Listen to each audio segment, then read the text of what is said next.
स्वागत है मंथन द लेजेंडरी आइडियाज के पहले एपिसोड में। इस सीरीज में हम दुनिया के उन महान विचारकों के दिमाग को मथेंगे जिन्होंने मानव सभ्यता को एक नया आकार दिया।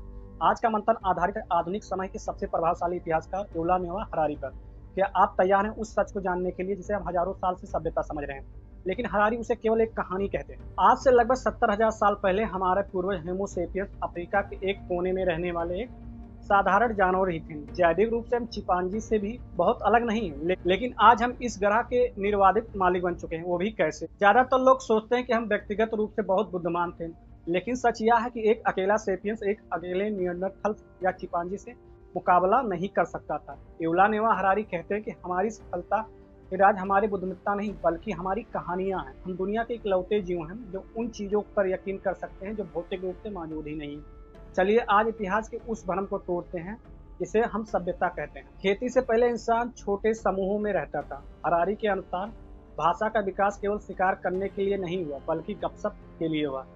तर्क यह है, एक समूह के साथ रखने के लिए यह जानना जरूरी था कि कौन भरोसेमंद है और कौन नहीं है और कौन किसने धोखा दिया है। इसी गपशप ने समुदाय की भी नींव रखी। तब न्यूक्लियर फैमिली जैसे माता पिता बच्चे जैसा कुछ न, पूरा कबीला ही परिवार होता था। बच्चों को पूरा समुदाय मिलकर पालता था, लेकिन इसे जैविक सहयोग की इसकी एक सीमा थी। लगभग 150 से ही लोग 150 से ज्यादा लोग अजनबियों के साथ लाने के लिए गपशप काफी नहीं था। यहाँ जन्म हुआ काल्पनिक कहानियों का। लगभग 10,000 साल पहले हमने खेती शुरू की। हमें लगता है कि हमने गेहूं को पालतू बनाया, लेकिन हरारी कहते हैं कि गेहूं ने हमें पालतू बनाया। खेती ने इंसान को एक जगह स्थिर कर दिया और यहीं से निजी संपत्ति का विचार पैदा हुआ। शिकारी संग्रहकर्ताओं के पास कुछ नहीं था, इसलिए वह सब बराबर थे, लेकिन खेती ने अनाज को सरप्लस पैदा किया। जिसके पास ज्यादा अनाज वह ज्यादा ताकतवर। यहीं से समाज से असमानताओं की पहली ईंट रखी गई। हमने भविष्य की चिंता में अपना आज गिरवी रख दिया। जब आबादी लाखों में हुई तो उन्हें जोड़ने के लिए देश और राष्ट्र की कहानियां गढ़ी गई। जैसे भारत, अमेरिका या जर्मनी पहाड़ों या नदियां में नहीं है, हमारे दिमाग में रहते हैं। अगर कल सुबह हम इन पर यकीन करना छोड़ दे तो यह नक्शा बेईमानी सी हो जाएगी। राष्ट्रवाद एक ऐसा इंटर सब्जेक्टिव रियलिटी है जिसमें लाखों अजनबी एक दूसरे के लिए जान देने के लिए भी तैयार हो जाते हैं, सिर्फ इसलिए क्योंकि वो एक ही कहानी जैसे एक संविधान, एक इतिहास, एक झंडा, एक भाषा आदि पर यकीन करते हैं। पैसा भी वैसे ही एक कहानी है। कागज का एक टुकड़ा केवल इसलिए कीमती है क्योंकि हमें सबने मिलकर उस पर करना समझौता किया है। इतिहास की सबसे बड़ी पहेली है पितृसत्ता। दुनिया की लगभग हर संस्कृति में पुरुष को श्रेष्ठ माना गया है। यहाँ सब भ्रम यह है कि अक्सर तर्क दिया जाता है कि पुरुष शारीरिक रूप से मजबूत है, लेकिन इतिहास गवाह की सत्ता केवल शारीरिक ताकत से नहीं बल्कि सामाजिक नेटवर्क और कूटनीति से चलती है।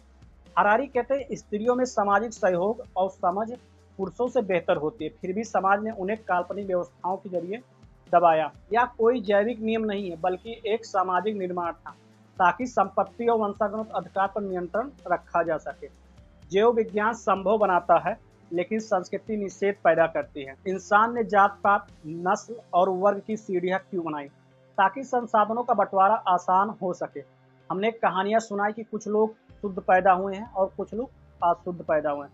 विज्ञान कहता है कि जैविक रूप से हम सब एक हैं, लेकिन हमारी कहानियां हमें बांटती हैं। हम ह्यूमन ड्यूस यानी कि ईश्वर रूपी मानव बनने की ओर हैं। डेटा और बायो इंजीनियरिंग के जरिए हम मौत को जीतने की कोशिश कर रहे हैं। खतरा यह कि भविष्य में यह असमानताएं केवल सामाजिक नहीं बल्कि जैविक हो जाएंगी। जहां अमीर लोग खुद को सुपर ह्यूमन बना लेंगे, जैसे वो कभी बूढ़े नहीं होंगे या कभी बीमार नहीं होंगे, लेकिन बाकी की आबादी अप्रासंगिक हो जाएगी क्योंकि उनके पास उतना पैसा नहीं रहेगा। युवल नोआ हरारी हमें यह नहीं बताते हैं कि क्या सही है, बल्कि यह दिखाते हैं कि हमने जो कुछ भी बनाया है यह सच नहीं बल्कि एक समझौता है। परिवार, देश, पैसा और धर्म ये सब टूल्स क्योंकि हम साथ रह सके। सवाल यह, क्या ये टूल्स आज हमारे काम आ रहे हैं या हम इनके गुलाम बन चुके हैं?